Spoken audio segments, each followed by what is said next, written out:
President Nicolas Maduro is appearing in a New York court. 45 ደቂቃ በካራካስ We were prepared to do a second strike if we needed. ግዙፍ የአርማዳ ጦር If there's something that the Venezuelan በቬኔዙዌላ ራሽያና አሜሪካ ተፋጠጡ።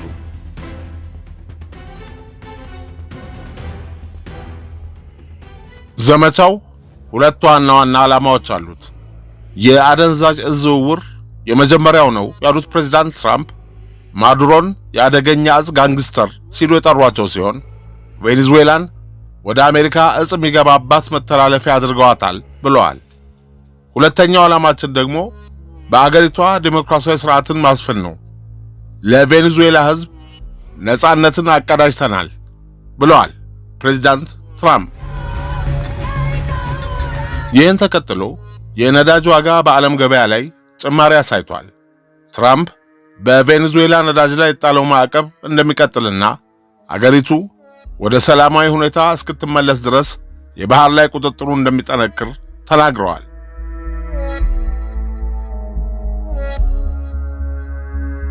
የዲሞክራቲክ ፓርቲ መሪዎች ፕሬዝዳንቱ ያለ ኮንግረስ ፈቃድ ይህንን እርምጃ በመውሰዳቸው በአስቸኳይ ማብራሪያ እንዲሰጡ እየጠየቁ ነው። የውጭ ሀገር መሪን ማሰር በአሜሪካ ሕግና በዓለም አቀፍ ሕግ መካከል ያለው ልዩነትና እንድምታ በተመለከተ ከፍተኛ ክርክር አስነስቷል። የተወደዳችሁ የሳሎን ቲዩብ ተከታታዮችና ቤተሰቦች ባልደረባችን ቁምላቸው አበበ ኢማም ወይም ሞሼ ዳያን ትራምፕ በመግለጫቸው መጨረሻ ላይ ቬኔዙዌላ አሁን ነፃ ናት ብለዋል። በቀጣዮቹ ጥቂት ቀናት ውስጥ ከአዲሱ የቬኔዙዌላ የሽግግር አመራር ምናልባትም ከተቃዋሚዎች ጋር እንደሚነጋገሩ ፍንጭ ሰጥተዋል ይለናል። This was one of the most stunning, effective and powerful displays of American military might and competence. ይህ እርምጃ የትራምፕ አስተዳደር አምባገነኑን መሪ ከስልጣን ለማውረድ ለወራት ሲያካሄድ የቆየው ዘመቻ አስገራሚ መደምደሚያ ተደርጎ ተወስዷል። ትራምፕ ይህን ያስታወቁት ትሩዝ ሶሻል በተሰኘው የማህበራዊ ሚዲያ ገጻቸው ላይ ሲሆን አሜሪካ ከፍተኛ ጥቃት በቬኔዙዌላ ላይ መፈጸሟንና ዘመቻውም ከአሜሪካ የሕግ አስከባሪ አካላት ጋር በመተባበር የተከናወነ መሆኑን ገልጸዋል። የቬኔዙዌላ መንግስት ቀደም ብሎ በዋና ከተማዋ ካራካስ በሚገኝ የጦር ሰፈር ከፍተኛ ፍንዳታ መሰማቱን ተከትሎ አሜሪካ ቅዳሜ ዕለት በከተማዋና በሌሎች የአገሪቱ ክፍሎች ወታደራዊ ጥቃት መፈጸሟን ከሷል። የቬኔዙዌላ መከላከያ ሚኒስትር ጀነራል ቭላዲሚር ፓድሪኖ ሎፔዝ ድርጊቱን ወረራና አገሪቱ የደረሰባት እጅግ አስከፊ በደል ሲሉ አውግዘውታል።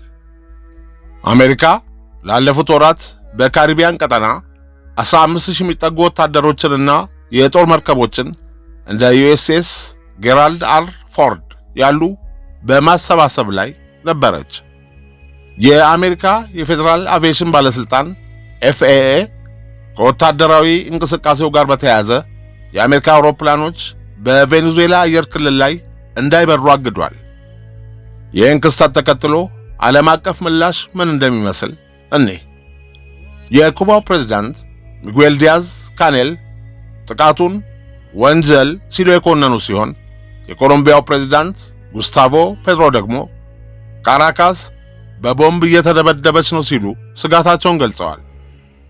የዚህን የ45 ደቂቃ የወታደራዊ ዘመቻ ታሪካዊ ዳራ በወፍ በረር ስንቃኝ የትራምፕ አስተዳደር በቬኔዙዌላ የባህር ዳርቻዎች ላይ የዝውውርን ለመከላከል በሚል ከ30 በላይ ጀልባዎች ላይ ጥቃት ሲፈጽም ቆይቷል።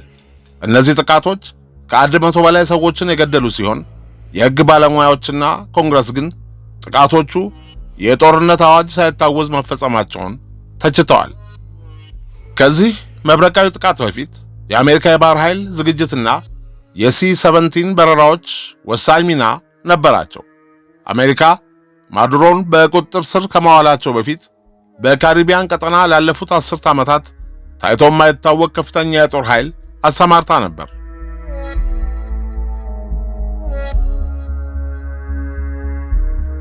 እስከ ታህሳስ ወር መገባደጃ ድረስ 15000 የሚጠጉ የአሜሪካ ወታደሮች በቀጠናው ሰፍረዋል።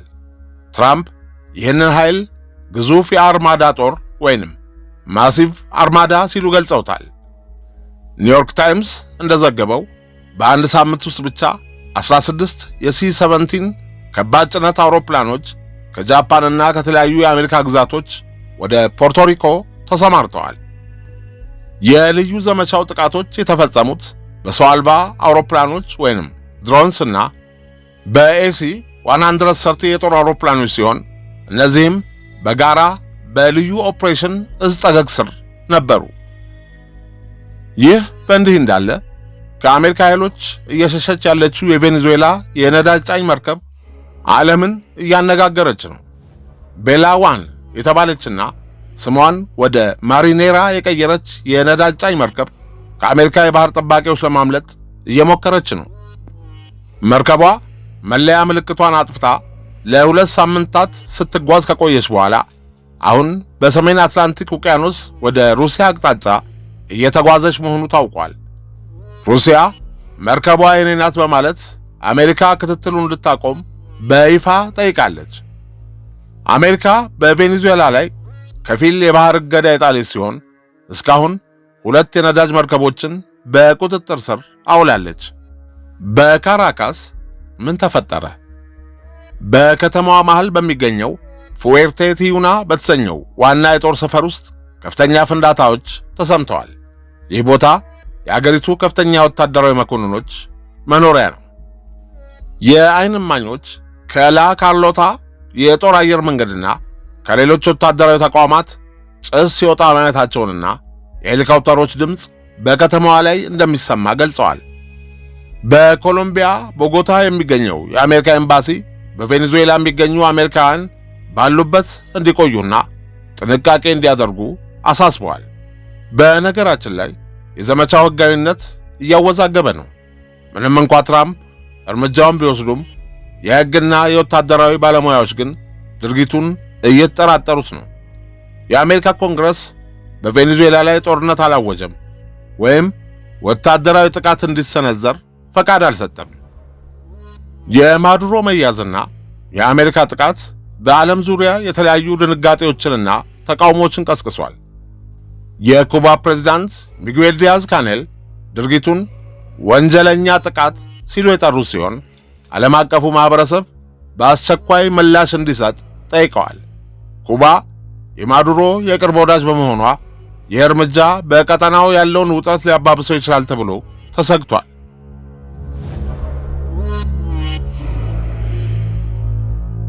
የኮሎምቢያ ፕሬዝዳንት ጉስታቮ ፔትሮ አሁን ካራካስን በሚሳኤል እየደበደቡ ነው በማለት ለዓለም ማስጠንቀቂያ አስተላልፈዋል። ኮሎምቢያ ከአሜሪካ ጋር የቆየ ግንኙነት ቢኖራትም አሁን ያለው መሪ ግን ጥቃቱን አጥብቀው ተቃውመዋል። ምንም እንኳን በዚህ ዜና ላይ ቀጥተኛ መግለጫ ባይጠቀስም ሩሲያ ለቬኔዙዌላ ያላትን ሁለንተናዊ ድጋፍና አጋርነት በድጋሚ አረጋግጣለች። በተለይ የነዳጅ መርከቧን ጉዳይ በተመለከተ ከአሜሪካ ጋር ያለው ዲፕሎማሲያዊ ፍጥጫ እያየለ ነው። ከማዱሮ መያዝ በኋላ በቬኔዙዌላ ስልጣን ማን እንደሚይዝና አሜሪካ የምትደግፈው አካል ይፋ ሊደረግ ይችላል። ጥቃቱ ለምን አስፈለገ ለሚለው ጥያቄ የእዝ ዝውውርን መከላከልና ዴሞክራሲን ማስፈን የሚሉ ምክንያቶች እየቀረቡለት ነው። ከቬኔዙዌላ መከላከያ ሚኒስትሩ ጀነራል ፓድሪኖ ሎፔዝ ውጭ ሌሎች ከፍተኛ የቬኔዙዌላ ባለስልጣናት በአደባባይ አልታዩም። ይህም በመንግስት መዋቅር ውስጥ ከፍተኛ ድንጋጤ መኖሩን ያሳያል። የገና በዓል ሰሞን በመሆኑ ብዙ ስደተኛ ቬኔዙዌላውያን ወደ አገራቸው ለመመለስ አስበው የነበረ ቢሆንም የአየር ክልሉ መዘጋትና በረራዎች መቋረጣቸው ብዙዎችን ከበዓል ጉዞ አስተጓጉሏል፣ ለብቸኝነትና ለስጋትም ዳርጓቸዋል። የአሜሪካ ኮንግረስ ሳይፈቅድ የተወሰደው ወታደራዊ እርምጃ በአሜሪካ ፖለቲካ ውስጥ ከፍተኛ ክርክር ሊያስነሳ ይችላል የሚል ስጋት ደቅኗል። ሩሲያ የራሷን መርከቦችና ጥቅሞች ለማስጠበቅ ወታደራዊ ምላሽ ትሰጥ ይሆን የሚለው ትልቅ ስጋት ሆኗል። ለመሆኑ ኒኮላስ ማዱሮ ማን ናቸው? በቀድሞው ፕሬዝዳንት ሁጎ ቻቬዝ ዘመን የአውቶቡስ ሾፌርነት ተነስተው የቬኔዙዌላ ፕሬዝዳንት እስኪሆኑ ድረስ የነበራቸውን የህይወት ታሪክና የስልጣን ጉዞ በስሱ እንቃኝ። ኒኮላስ ማዱሮ እንደ አውሮፓውያን አቆጣጠር በ1962 በካራካስ ከተማ ተወለዱ። ወጣት እያሉ በካራካስ የህዝብ ትራንስፖርት ድርጅት ውስጥ የአውቶቡስ ሾፌር ሆነው ይሰሩ ነበር። በዚያውም የሰራተኛ ማህበር መሪ በመሆን የፖለቲካ ተሳትፏቸውን ጀመሩ። በ1990ዎቹ መጀመሪያ ላይ የቀድሞው ፕሬዝዳንት ሁጎ ቻቬዝ ባልተሳካ መፈንቅለ መንግስት ታስረው በነበረበት ወቅት ማዱሮ የቻቬዝን መፈታት ከጠየቁት የቅርብ ደጋፊዎቻቸው አንዱ ነበሩ። ሁጎ ቻቬዝ እንደ አውሮፓውያን አቆጣጠር በ1998 ፕሬዝዳንት ሆነው ከተመረጡ በኋላ የማዱሮ የስልጣን እርከን በፍጥነት አደገ። በብሔራዊ ምክር ቤት አባልነትና በሊቀመንበርነትም አገልግለዋል። ከ2006 እስከ 2012 ድረስ የቬኔዙዌላ የውጭ ጉዳይ ሚኒስትር በመሆን አገሪቱ ከምዕራባውያን ጋር ያላትን ግንኙነት በመቀነስ ወደ ሩሲያ፣ ቻይናና ኩባ እንድትጠጋ አድርገዋል። እንደ አውሮፓውያን አቆጣጠር በ2012 ቻቬዝ በካንሰር በጠና ታመው ማዱሮን ምክትል ፕሬዝዳንትና ወራሻቸው አድርገው ሰየሟቸው። ቻቬዝ እንደ አውሮፓውያን አቆጣጠር በ2013 ሲሞቱ ማዱሮ ስልጣን ተረከቡ። ከዚያ በኋላ በነበሩት ዓመታት ግን አገሪቱ ወደ ከፍተኛ ቀውስ ውስጥ ገባች። በነዳጅ ዋጋ መውረድና በመንግስት የአመራር ድክመት ምክንያት የቬኔዙዌላ ገንዘብ ዋጋው ወደቀ።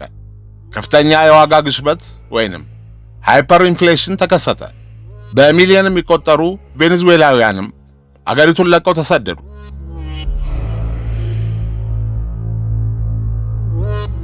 ማዱሮ ተቃዋሚዎቻቸውን በማሰርና ሰላማዊ ሰልፎችን በኃይል በመበተን አምባገነን የሚል ስያሜ ተሰጣቸው። እንደ አውሮፓውያን አቆጣጠር በ2019 አሜሪካና አጋሮቿ የማዱሮን ምርጫ ውድቅ በማድረግ ተቃዋሚውን ሁዋን ጓይዶን እንደ ህጋዊ ፕሬዝዳንት ዕውቅና ሰጥተው ነበር። ይሁን እንጂ ማዱሮ በጦር ኃይሉ ድጋፍ ስልጣናቸውን አስጠብቀው ቆይተዋል። ማዱሮ አሜሪካን የኢምፔሪያሊስት ጠላት ሲሉ ይከሷታል።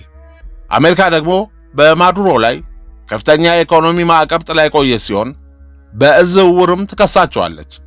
የዛሬው የአሜሪካ ኃይሎች እርምጃ የዚህ የዓመታት ፍጥጫ መታጠፊያ ተደርጎ ይወሰዳል። ማዱሮ አሜሪካ ሲደርሱ የሚጠብቃቸውን የህግ ሂደትና የፍርድ ቤት ውሎ በተመለከተ ያሉትን ዝርዝሮች ዓለም አቀፍ ሚዲያው በጥፍሩ ቆሞ እየተጠባበቀ ይገኛል። አሁን ባለው መረጃ መሰረት በቀጣይ ሰዓታት የሚከተሉት የአሜሪካ የፍትህ ሚኒስቴር ዲኦጄ በማዱሮ ላይ ቀደም ብሎ ያዘጋጃቸው ክሶችን ይመሰርታል ተብሎ ይጠበቃል። ዋና ዋናዎቹ ክሶች ናርኮ ቴሮሪዝም ማለትም ማዱሮ የፀሐይ ካርቴል የተባለውን ቡድን በመምራት ወደ አሜሪካ በቶን የሚቆጠር ኮኬን እንዲገባ አድርገዋል የሚል ይገኝበታል። ሁለተኛው ክስ ደግሞ የአገሪቱን ሀብት ለግል ጥቅም በመዋልና በሕገ ወጥ መንገድ ገንዘብ ማዘዋወር ነው። ሶስተኛው ከአሸባሪ ቡድኖች ጋር በመተባበር የጦር መሳሪያዎችን ማዘዋወር ይገኝበታል። ማዱሮ የአሜሪካን መሬት እንደረገጡ ምናልባትም ፍሎሪዳ ወይም ኒውዮርክ ወዲያውኑ ወደ ፌዴራል ፍርድ ቤት ይቀርባሉ ተብሎ ይጠበቃል። ከዚያም ፍርድ ቤቱ ክሱን ያነብላቸዋል። እንዲሁም የመከላከል መብታቸውንና ጠበቃ የማቆም መብታቸውን ያስረዳቸዋል። በክሱ ክብደትና ማዱሮ የመኮብለል ዕድላቸው ከፍተኛ በመሆኑ ዋስትና ተከልክለው በጥብቅ ጥበቃ ስር እንደሚቆዩ ይታመናል። የሩሲያ የውጭ ጉዳይ ሚኒስቴር ወዲያውኑ ባወጣው መግለጫ ድርጊቱን ዓለም አቀፍ የታጠቀ ሽፍትነት ወይንም ኢንተርናሽናል ባንዲትሪ ሲል ጠርቶታል።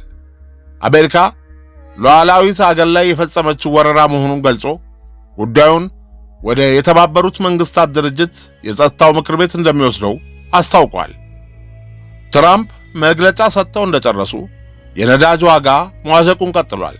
የነዳጅ ኩባንያዎች ቬኔዙዌላ ወደፊት ወደ ዓለም ገበያ ትመለሳለች በሚል ተስፋና አሁን ባለው ግጭት አቅርቦት ይቋረጣል በሚል ስጋት መካከል ናቸው። እንደ አውሮፓውያን አቆጣጠር በ2020 የአሜሪካ የውጭ ጉዳይ ሚኒስቴር ስቴት ዲፓርትመንት ኒኮላስ ማዱሮን በቁጥጥር ስር ለማዋል ወይም ለፍርድ ለማቅረብ የሚያስችል መረጃ ለሰጠ አካል $15 ሚሊዮን ሽልማት እንደሚሰጥ በይፋ አስታውቆ ነበር።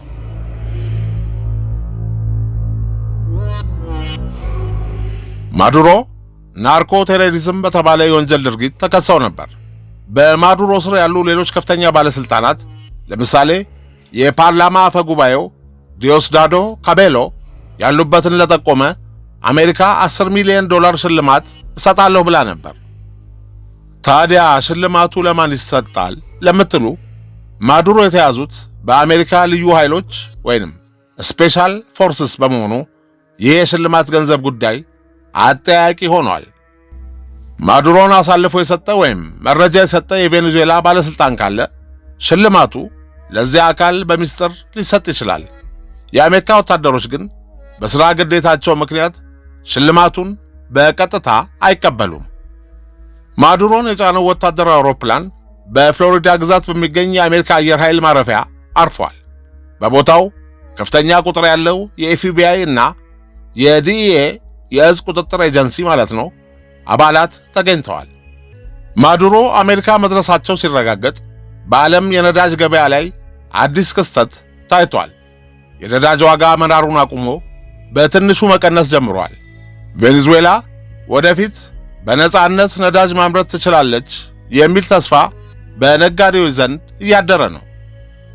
ማዱሮ ፍርድ ቤት ሲቀርቡ የሚሰጡት የመጀመሪያ ቃልና የጠበቆቻቸው መከላከያ ምን ሊሆን ይችላል? የማዱሮ ጠበቆች የአገር መሪ ስለሆኑ ያለ መከሰስ መብት ኢሚዩኒቲ አላቸው የሚል ክርክር ሊያቀርቡ እንደሚችሉ እየተነገረ ነው። የኒኮላስ ማዱሮ ጠበቆች ሊያቀርቡት የሚችሉት ያለ መከሰስ መብት ወይም ዲፕሎማቲክ ኢሚዩኒቲ ክርክርና የአሜሪካ ሕግ በዚህ ላይ ያለው አቋም እጅግ ውስብስብና አጓጊ ነው።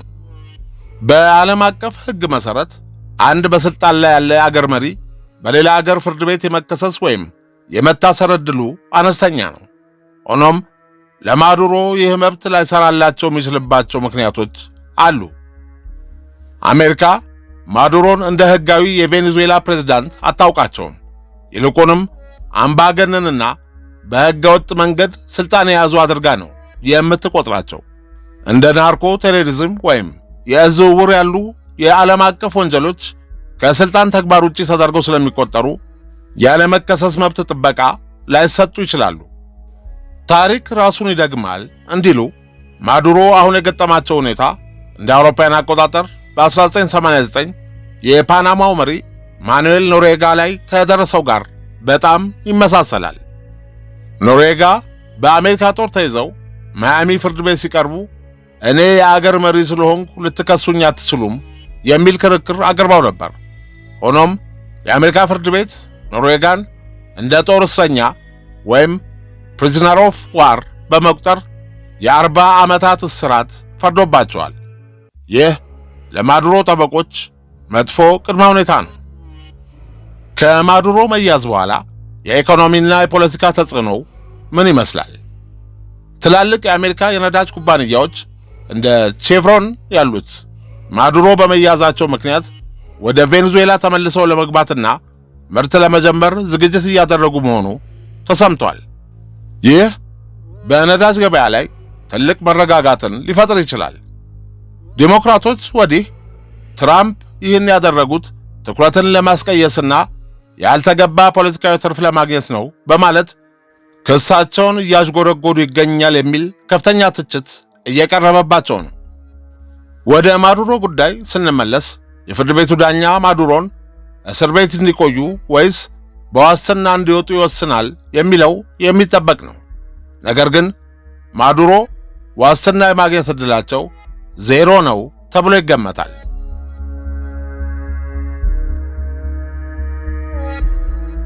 የማዱሮ ተከላካይ ጠበቆች ያለ መከሰስ መብት ከሚለው በተጨማሪ ማዱሮ የተያዙት በሕጋዊ የመያዣ ትዕዛዝ ሳይሆን የአሜሪካ ጦር ሉዓላዊት ሀገር ጥሶ በመግባት በፈጸመው አፈና ነው የሚል መከራከሪያ በማቅረብ የአሜሪካን ፍርድ ቤት ስልጣን ጥያቄ ውስጥ ሊከቱት ይችላሉ።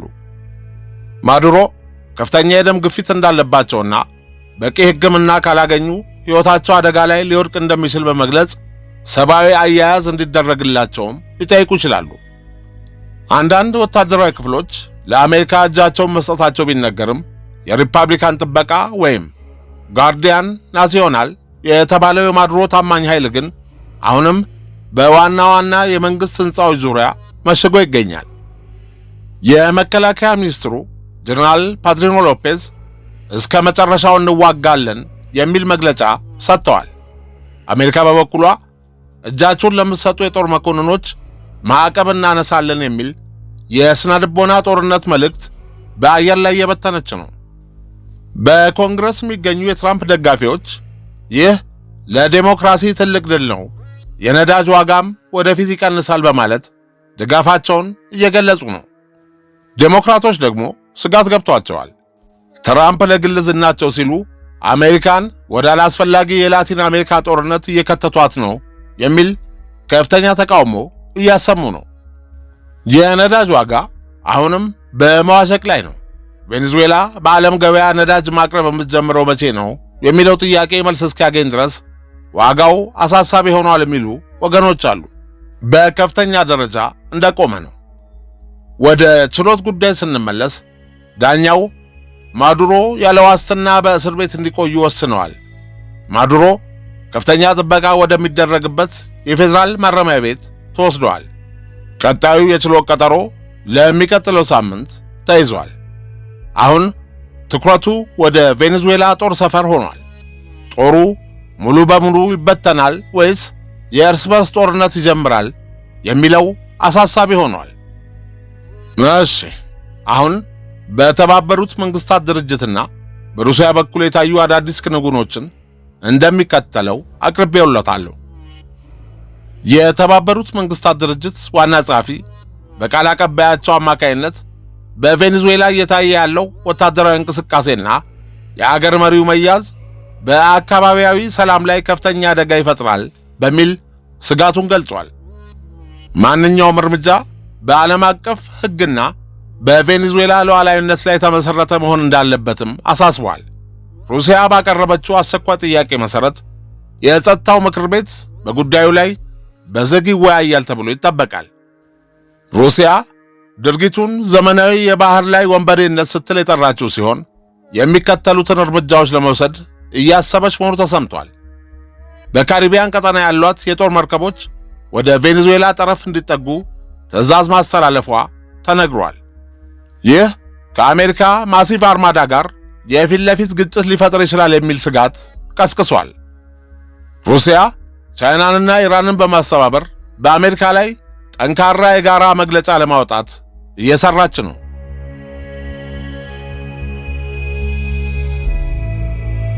ወዲህ የሩሲያ የጦር መርከቦች መንቀሳቀስ መሰማቱን ተከትሎ የነዳጅ ዋጋ በድጋሚ 5% ጭማሪ አሳይቷል። ገበያው በአሜሪካና በሩሲያ መካከል ቀጥተኛ ግጭት ሊፈጠር ይችላል በሚል ስጋት ተውጧል። የትራምፕ አስተዳደር ሩሲያ ጣልቃ ከገባች ዋጋዋን ታገኛለች የሚል ጠንካራ ማስጠንቀቂያ ሰጥቷል። በአንጻሩ ተቃዋሚ ዴሞክራቶች ይህ እርምጃ አሜሪካን ወደ ሶስተኛው የዓለም ጦርነት እየመራት ነው በማለት ፕሬዝዳንቱን እየወቀሱ ነው። የቬኔዙዌላ የመንግስት ቴሌቪዥን አሁንም ጥቃቱን የሚያወግዙ መግለጫዎችን እያስተላለፈ ቢሆንም አብዛኛዎቹ የካቢኔ አባላት የት እንዳሉ አይታወቅም። ብዙ ቬኔዙዌላውያን ጦርነት ሊነሳ ይችላል በሚል ስጋት ወደ ኮሎምቢያና ብራዚል ድንበሮች እየተሰደዱ መሆኑ ተዘግቧል። ቬኔዙዌላና አሜሪካ የማይግባቡበት ዋናው ምክንያት ፖለቲካዊና ኢኮኖሚያዊ ነው። ሻቬዝና ማዱሮ አሜሪካን ኢምፔሪያሊስትና የአገሪቱን ሀብት ለመዝረፍ የምትፈልግ አድርገው ይከሷታል። አሜሪካ በበኩሏ የቬኔዙዌላን መንግስት አምባገነን፣ ሰብአዊ መብት የሚጥስና በእዝ ዝውውር የተሰማራ ስትል ትከሳለች። የነገ ሰው ይበለን። ሻሎም አሜን።